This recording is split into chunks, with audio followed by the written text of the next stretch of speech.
नमस्कार, आप मुझे देख रहे हैं MNS न्यूज लाइव पर। आइए देखते हैं आज की खास खबर। वरनगांव में 10 लाख के नशीले पदार्थ जब्त। गुजरात से नागपुर आ रहे एक ट्रक को गुप्त सूचना के आधार पर पुलिस ने अपने कब्जे में ले लिया है।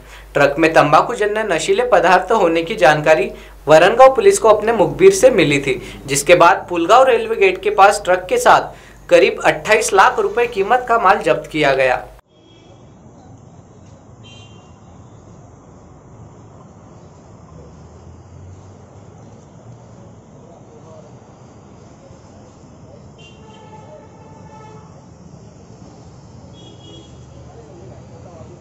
नमस्कार, मी API Sandeep Borse, Varangaon police station.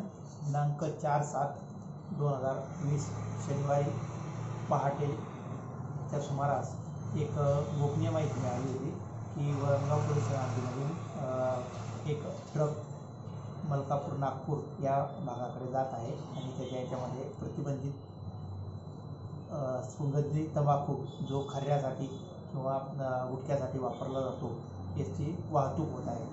त्या माहितीप्रमाणे आम्ही सदरची माहिती आमच्या पोलीस स्टेशनचे दुय्यम अधिकारी API मोहे यांना दिली आणि स्टाफच्या मदतीने पुलगाव रेल्वे गेट इथे एक सापळा लावला आणि त्या सापळ्याप्रमाणे जवळपास 9 ते 10 सुमारास एक माहिती मिळालेला ट्रक हा मिळून आला आणि तिथे ट्रकची प्राथमिक तपासणी केली असता त्यामध्ये तंबाखूजन्य पदार्थ असल्याची प्राथमिक माहिती निष्पन्न झाल्याने सदरचा ट्रक ताब्यात घेऊन तो पोलीस स्टेशनला सुरक्षित लावण्यात आला। त्याच्यानंतर त्याबाबत फूड अँड ड्रग्स अन्न व औषध विभाग यांना त्याबाबत रीतसर पत्रव्यवहार करण्यात आला।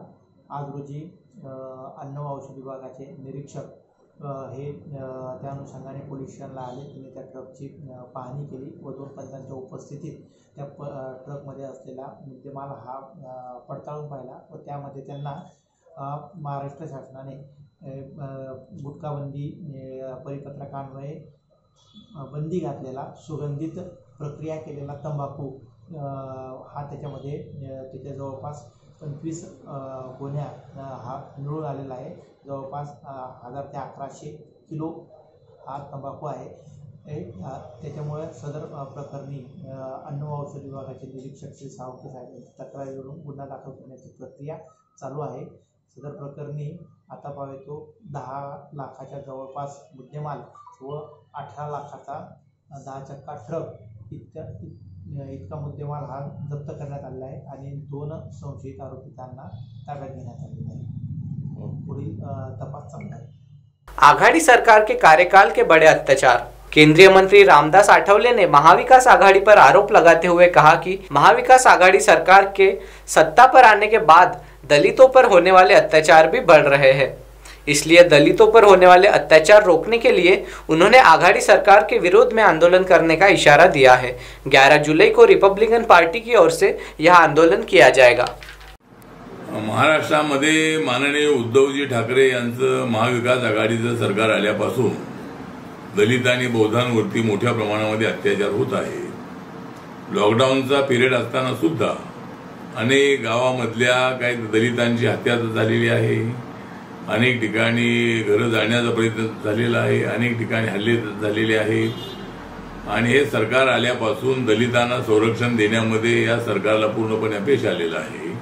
अब आप हमारे चैनल को ऐप पर भी देख सकते हैं। प्ले स्टोर में जाकर MNS हिंदी लिखें और ऐप डाउनलोड करें। साथ ही साथ आप हमारे फेसबुक पेज को भी लाइक कर सकते हैं और उन पर भी खबरें देख सकते हैं।